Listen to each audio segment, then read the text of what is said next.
ಇಷ್ಟು ತಿಳ್ಕೊಳ್ಳಿ, ಜೀವನದಲ್ಲಿ ಅನಪೇಕ್ಷಣೀಯ ಅನ್ನುವಂಥದ್ದು ಯಾವುದೂ ಇಲ್ಲ. ಹಾಗಂತ ನಾವು ಅಪೇಕ್ಷಿಸಿದ್ದೆಲ್ಲ ಸಿಕ್ಕೇ ಬಿಡುತ್ತೆ ಅನ್ನಲಿಕ್ಕೂ ಆಗೋದಿಲ್ಲ. ಜೀವನದಲ್ಲಿ ಯಾವತ್ತೂ ಹಾಗೆ ನನಗೂ ಅನುಭವಕ್ಕೆ ಬಂದಿದೆ, ನಿಮಗೂ ಬಂದಿರ್ಬೋದು.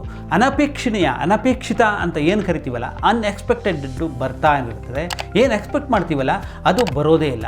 ಹಾಗಂತ ಅನ್ಎಕ್ಸ್ಪೆಕ್ಟೆಡ್ ಬಂದ್ಬಿಡ್ತು ಅಂತ ತಲೆ ಮೇಲೆ ಕೈ ಹೊತ್ಕೊಂಡು ಕೂತ್ಕೊಳ್ಳೋದಿದ್ದಾರಲ್ಲ, ಅದು ಖಂಡಿತ ಅಲ್ಲ. ಆಗೋದೆಲ್ಲ ಒಳ್ಳೆಯದಕ್ಕೆ ಅಂತ ದೊಡ್ಡವರು ಹೇಳ್ತಾನೆ ಇರ್ತಾರೆ, ಅದನ್ನು ನಾವು ಪಾಲಿಸೋದಿಲ್ಲ. ಯಾಕೆ ಅಂತ ತಿಳ್ಕೊಳ್ಳಿ. ಆಚಾರ್ಯ ರಜನೀಶರು ಒಂದು ಮಾತನ್ನು ಹೇಳ್ತಾರೆ, ಯಾವುದೇ ಡೆವಲಪ್ಮೆಂಟ್ ಅನ್ನುವಂಥದ್ದು ಆಗಬೇಕು ಅಂದರೆ ಬಹಳ ದೊಡ್ಡದೊಂದು ಡಿಸಾಸ್ಟರ್ ನಡಿಬೇಕಂತೆ. ಇದು ಜೀವನಕ್ಕೂ ಅನ್ವಯ ಆಗುತ್ತೆ. ನಮ್ಮ ಜೀವನದಲ್ಲಿ ಅನಪೇಕ್ಷಿತವಾಗುವಂಥದ್ದು, ಅನ್ಎಕ್ಸ್ಪೆಕ್ಟೆಡ್ ಆಗಿರುವಂಥದ್ದು ನಮ್ಮಲ್ಲಿ ಬಂದಿದೆ ಅಂತಂದರೆ ಏನೋ ದೊಡ್ಡದೊಂದು ಘಟಿಸಲಿಕ್ಕೆ ಸಾಧ್ಯ ಇದೆ ಅಂತ.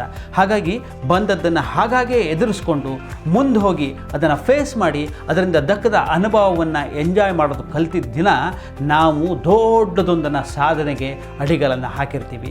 ಹೀಗಾಗಿ ಯಾವತ್ತು ಅನಪೇಕ್ಷಣೀಯ ಅನ್ಎಕ್ಸ್ಪೆಕ್ಟೆಡ್ ಅನ್ನುವಂಥದ್ದನ್ನು ಎದುರಿಸಲಿಕ್ಕೆ ಫೇಸ್ ಮಾಡಲಿಕ್ಕೆ ಹೆದರ್ಕೊಳ್ಳೋದಿದೆಯಲ್ಲ, ಅದು ದೊಡ್ಡ ಮೂರ್ಖತನ. ಅದನ್ನು ಎಂಜಾಯ್ ಮಾಡೋಣ. Thank you.